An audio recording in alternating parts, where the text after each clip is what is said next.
Hey everybody, it's me, Master Chul. I don't know if you can tell, but it is pouring outside. It is like a monsoon out there. I just got a few items for Fred Meyer.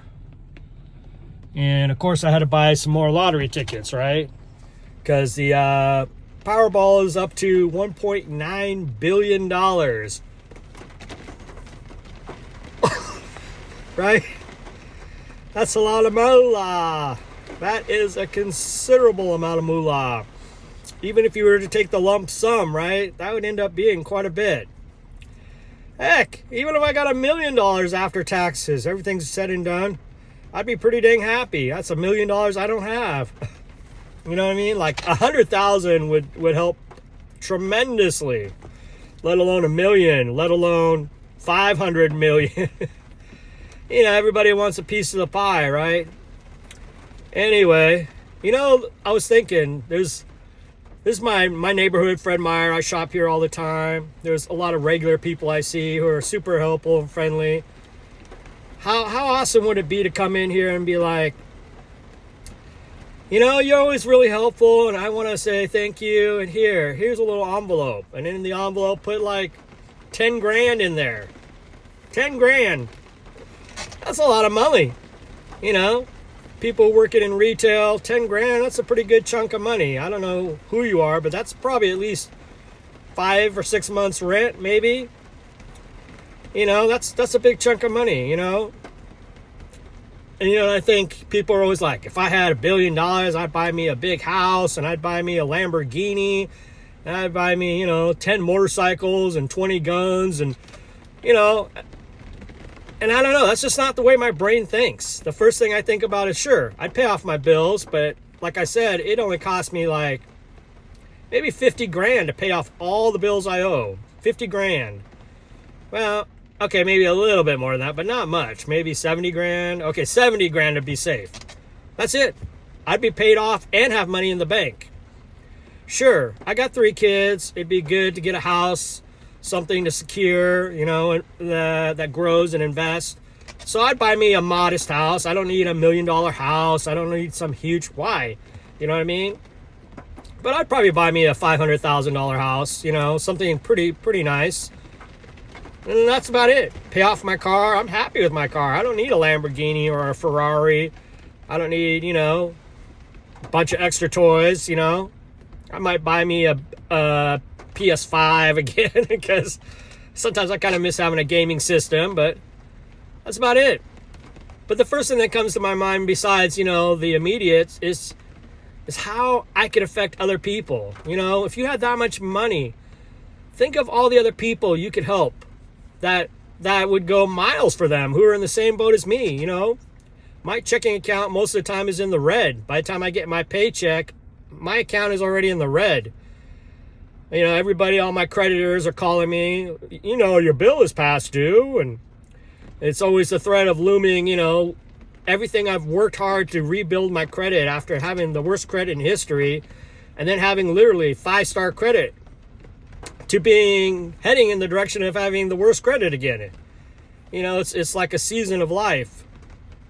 Certainly having money, you know, would be less things to worry about. You know, you don't have to worry about how you're going to pay your bills or where you're going to eat. And I can definitely relate to people who are in that situation. I can definitely relate to people who are struggling. And so it would be an amazing feeling to be able to help them, to give back.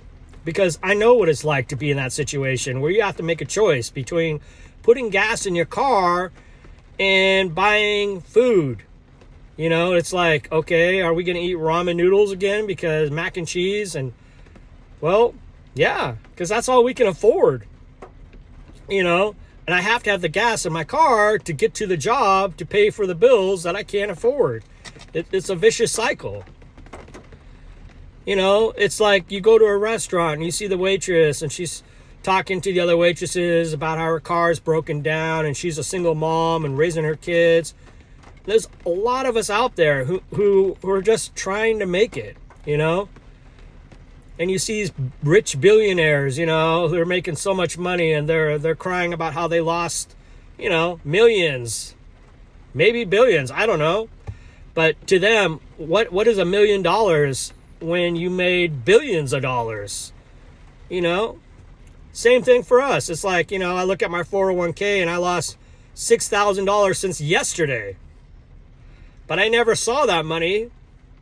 And so it's like I lost $6,000, but it's like I never even knew I had that $6,000. But think if that was actual money. $6,000 is quite a bit of money, even for me. I mean, obviously I could use $6,000 right now. You know, and it's like you look at the amount of money I've probably lost in a year. I don't even want to know. That's probably like, you know, a ridiculous amount of money. You know, anywhere you go, anywhere where there's people working in the service industry, restaurants, gas stations, grocery stores, you know, and especially these last couple of years, a lot of us are struggling. We're just trying to make ends meet. You know, and I think that's the thing for me is I think about that kind of money and I think, God, how many people I could help?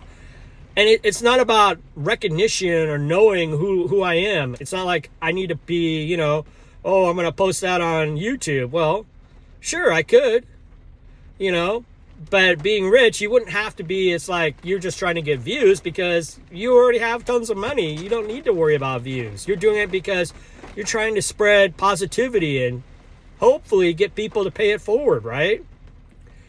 You know, I think that's the thing. It's like, if we all just did a little something, if we all did just a little bit of something to help each other out, how much different the world would be. But the problem is there's few of us and there's more people who are more concerned about themselves than people who are willing to help their fellow man or fellow people, you know? I'm sitting here in my car and I'm listening to the rain hit the car and I'm thinking to myself, you know, how different it is. We're all living our own little lives and we're all just trying to get by. How good would it be if you could make 100 people's lives, just 100 even? That's a lot of people's lives better in some way, better.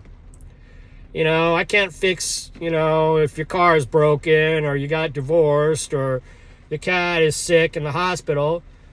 But if I had money, unfortunately, you know, I tried to explain that to my daughter the other day and she's like, what would make you happy? And I said, well, money.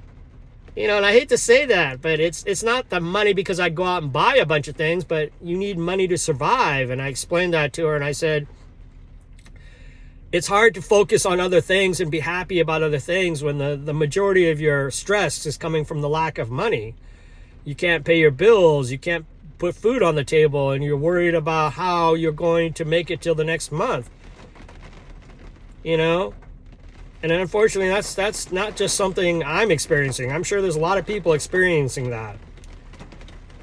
So whoever out there wins that $1.9 billion, or if nobody wins that one and it goes over $2 billion, just take a moment and remember what it was like before you had billions of dollars in your bank account.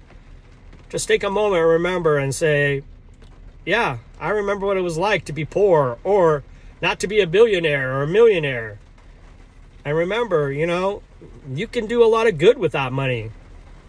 And there's nothing wrong with buying a nice car, or a big house, or whatever it is you want to do. You want to take a vacation to the Bahamas or Hawaii or whatever. But, you know, there's nothing wrong with paying it forward, too. You know, you could affect other people's lives in a positive way. And it's not just about you having material things. And I certainly, if I win, I'm certainly going to pay it forward to a lot of people out there. That's just me, though. All right. Well, thanks for listening to my TED Talk, and I'll catch you guys next time. Master Chul out.